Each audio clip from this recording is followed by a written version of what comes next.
So for those who don't follow me on Twitter, a little bit of backstory behind this one. 3,000 followers strong. Thank you very much, guys, by the way. So I had a couple of generous fans send me stuff for a blind box blitz, including Rick, who I actually met at MetroCon and was cool enough to drop a whole bunch of stuff, including this awesome little Tommy with black highlights, because that's the thing they did. I actually think it looks really cool that way. I actually kind of like it. That's like how the evil Green Ranger probably should have looked the first time out. But that aside, also got a few things from my buddy, the Iron Yeti, over on Twitter, who sent me things before, and unfortunately, the blind box blitz I recorded opening those up got lost in all of the Titans Return / MetroCon rush around with all the footage, which basically means I lost a whole episode, and I feel terrible about that. But Yeti was cool enough to send me something else, but this time he didn't even tell me what was in the box, so this is completely a surprise to me. He called it the Second Chance box, and there's a pun to that, but I will leave it. I will leave it at that. So I don't know what's in here. He didn't actually give me any kind of warning, so I figured let's just keep this completely mysterious, and we'll just go right from us opening up. See, we've got everything is sealed up on all sides. Oh boy. I hope blind box stuff can't be glass, because that might have just spoiled a few things.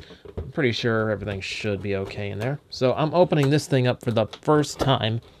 This episode is supposed to be out on Monday, but the mail truck decided, no, I don't want to deliver things until the sun's down. So, unfortunately, kind of spoiled my video plans for yesterday. Come on. Oh.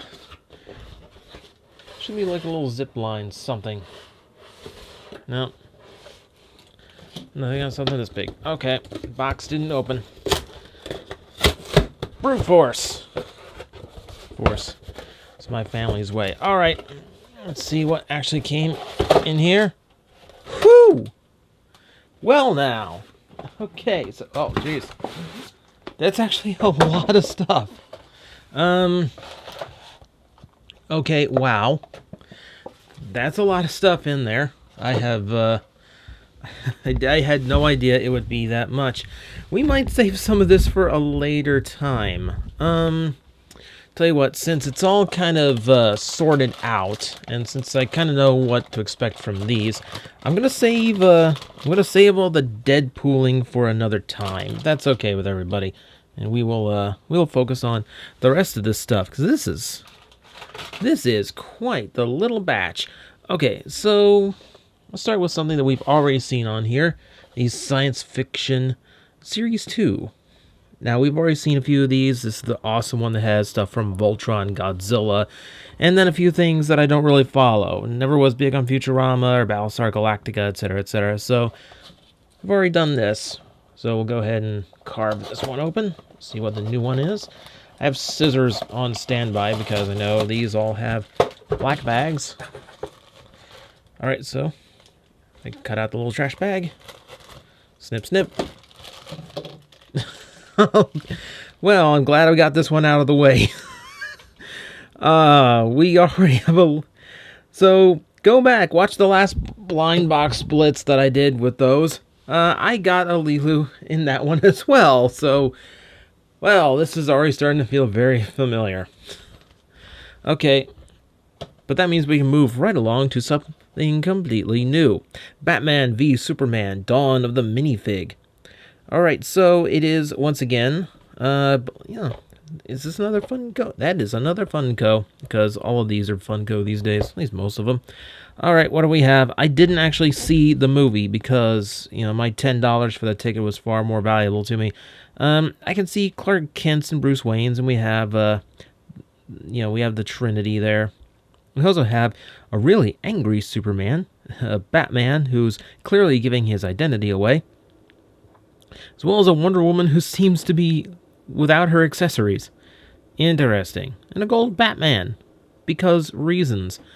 And the super generic Shock Trooper guy. Okay, so it's a strange little batch here. Alright, let's get this thing open. Cellophane. Cellophane. No. Eater of time. Boring. Alright. Is out. What on earth could you be?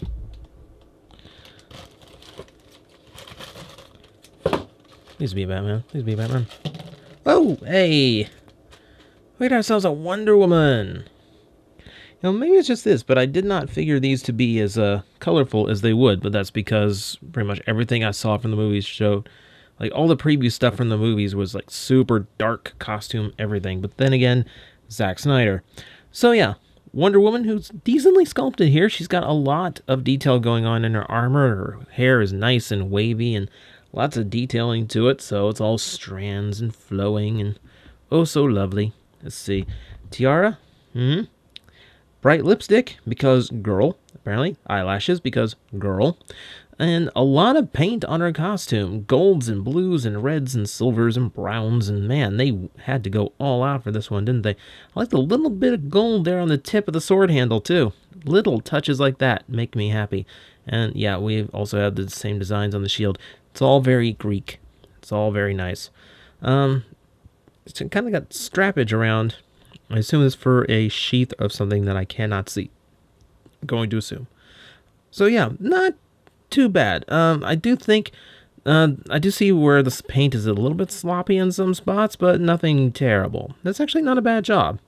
Oh yeah, yay, I got a Wonder Woman. All female so far.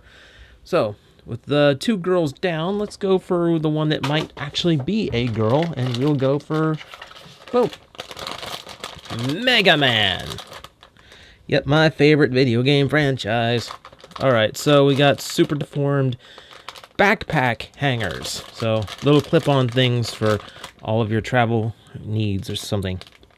Let's see, what do we have here? Okay, so we have Mega Man in various different color schemes to represent various different weaponry. Kind of shares these colors with a lot of different weapons, so let's not guess which one is which. Just pretend it's your favorite. That, or it might just conform to the three bosses underneath. I will admit, I just now noticed that. Okay, let's just move on. I actually like that. I actually like the idea that those three, the three repaints they picked for Mega Man, it looks like they're all in different poses, actually correspond to the bosses. That actually lets you set up a nice little display diorama thing. So aside from them, we've got Roll, we've got Rush, who looks very Disney in that position and art, and something special. It's only 1 in 24. I almost got one of these last time I was at Toys R Us, so I've actually been a little bit curious as to what actually lies inside and how these turned out, because you know me, if it's Mega Man, I will assimilate as much of it as I can. Okay, I'm kind of feeling around just to get a vision like what is in my head. I'm not trying to guess here. It's definitely not Rush. Let's see. And it is Rush. I didn't think I felt a body. I didn't think I felt like a dog body. Okay. Never mind then. See, I used to have such good fingers for this kind of thing. You know, you give me a Lego blind bag, I can ID it, no problem. One of these, no. All right. I need to get this off because I want to see how good the clip came out. All right. Opening up. Man, they cellophane this stuff so tight on here. Oh, Diana, no. Come on. This is such thrilling YouTube video. Okay, cool. That. Stand up. And now we take a look at this tiny little Rush. Right from the get-go, I will say the sculpt is not bad. They actually did get some good detailing in there. I like the little details, like those yellow paint spots. Those are the surrounding area is actually molded deep into it, so it does have a resemblance of the actual character model. And I can see some little ridges around the tail where it's segmented. Where this one does not seem to come across as well is, well, for number one, it is very Disney in his expression. Very, very wide-eyed, and the helmet is very close to his head. It doesn't quite feel like there's something about it that just does not quite feel Rush. It's just something about the sculpt just does not set right with me, and it's hard to tell what it is. And I'm looking at my figure art rush. It's like way far away from me on the shelf right now, and if I can make it out, maybe I can have a better opinion. No, but what strikes me the most is the paint job on this thing is not all that good. You can see a lot of sloppiness, a lot of overspray around the face because of the nose. You can see some, I'm going to assume this is paint, this is molded in red, so yeah, that'd be some, focus, some underpaint there around the sides of the face, around the cheek. The tampography on the eyes is a little bit rough. That's not a pun because he's a dog. It just is. Yeah, so the paint job, not spectacular. The sculpting is okay. I don't know. I think one of the Mega Men or any of the robots really probably would have looked a little bit better than this. There's just something odd about that rush. I'm not quite sure what it is. A little bit hard to put my finger on it. But I am kind of glad to have at least some kind of Mega Man merch out of this. I mean, like I said, I was very curious about how that line turned out. Okay, so we got one more thing to go, and this one, pretty interested in. Transformers Alt Modes. So, blind box Transformer figures with super gigantic heads, and a slight bit of transformation to them. This, I've been curious about for a while now. See how this came out. This is going to be a little bit strange. And we have Prowl. That's actually really appropriate for today, and you guys don't even know why. It's actually because I got a G1 Prowl in today. Okay, so here we have Cybertronian's favorite jerk. Yeah. So let's see what do we have here. It's a gigantic Prowl head for starters. If you love Prowl, that's already right up in your wheelhouse. Yeah, the sculpt's pretty good on it. You know, it definitely looks like a big Prowl head. If Prowl had like a Supreme class figure, this would probably be the head it had. That's kind of funny. Cue the customized Unicrons now. Yeah, and the paint's all pretty good. There's not a whole lot of it, but everything is pretty clean. The lines are good. All that works. You can see it's kind of a generic car underneath. It's an extremely squashed version of his Datsun from G1, but it's squashed to the point where it looks more like Bumblebee's car. It's a little bit Volkswagen-y. The small details give it away. You know, the headlights, you know, that does conform to the Datsun. So he does at least have a proper vehicle, if not just a little bit squashed. Okay, so transforming this should be pretty much, well, flipping it over, I believe. Woohoo! Okay, all right. That's different from how I expected. Okay, so for starters, let me flip this up. His little Autobot sigil, so I have something to hold on to, and then I will flip him into. There's his car. Flip out. There's the robot. And flip up. There's the car. Robot. Can we get the robot to go in a little bit smoother than that? Let's see. Yeah. Okay, that's actually a lot more interesting than I thought. I thought it was just kind of like, all like, here, you just fold this double hinge and his body comes out or something. I had no idea, like, I had no idea the face flipped up. I had no idea it was like this quick auto transformation thing or that it flipped back. That's actually a lot neater than I expected. I will be honest. I looked at these and I just completely dismissed them because it just seemed like such a silly little thing. It's a giant head sitting on top of their car, and then you can just, oh, that's bizarre. But that's such a neat little trick. I actually really like that. Okay, so very, very sparse on the paint apps here. You can get enough in the car hood chest thing. Yeah, still looks like the front end. It's got enough black to represent Prowl. A little bit on the pelvis. A little bit on the legs to represent the back windshields that are normally there. And some sculpted detail actually works out pretty well. Arms, full fingers molded in. Abs, a little bit on the shoulders. Yeah, I'm satisfied enough with that. Even the back actually does have like some proper detailing to it. Like you can see the top of the car and the windshield. That's pretty good. That's pretty good. Okay, I'm thoroughly far more impressed than I expected to be. That's a really fun little trick. That's a really fun little thing. I might be a little bit more into these than I expected myself to be. What about standing up? How well does... Okay.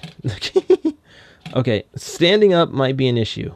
He can sit. He's a sitter. Let's see. Can I get to stand up at all? He's so top heavy. I wonder why. No. The hinges to allow him into do that whole rotation thing make him extremely unbalanced. So getting him to stand up is something of a small miracle. I mean, yeah, the car's far more stable. And quick addendum, because I know some people have already pointed it out. Yeah, I kind of missed the part on the box that told you how to actually work these things. So yeah, you just pull up on the sigil and whoo! Robot, car, robot, car. Which makes these things a little bit more addictive than I even had imagined playing with the toy for the first time. So yeah, during a blind box blitz, I'm going a little bit too fast to read instructions. And you know, in spite of the mention during that scene and this little part here, I know someone in the comments is already correcting me. Okay, so that is our blind box blitz.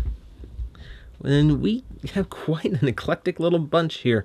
It's unfortunate Lilu came up the same. I still really want that little Voltron from that line. One day.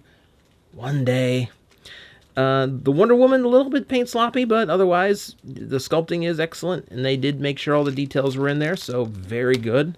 Rush, some sculpting good, some sculpting questionable. It's the paint that failed there.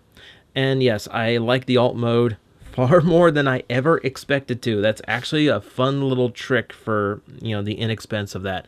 So yeah. General thumbs up to these, maybe a little bit of caution with the Mega Man ones, but beyond that, I am happy with this particular episode. Thank you again, Iron Yeti. This has been fun.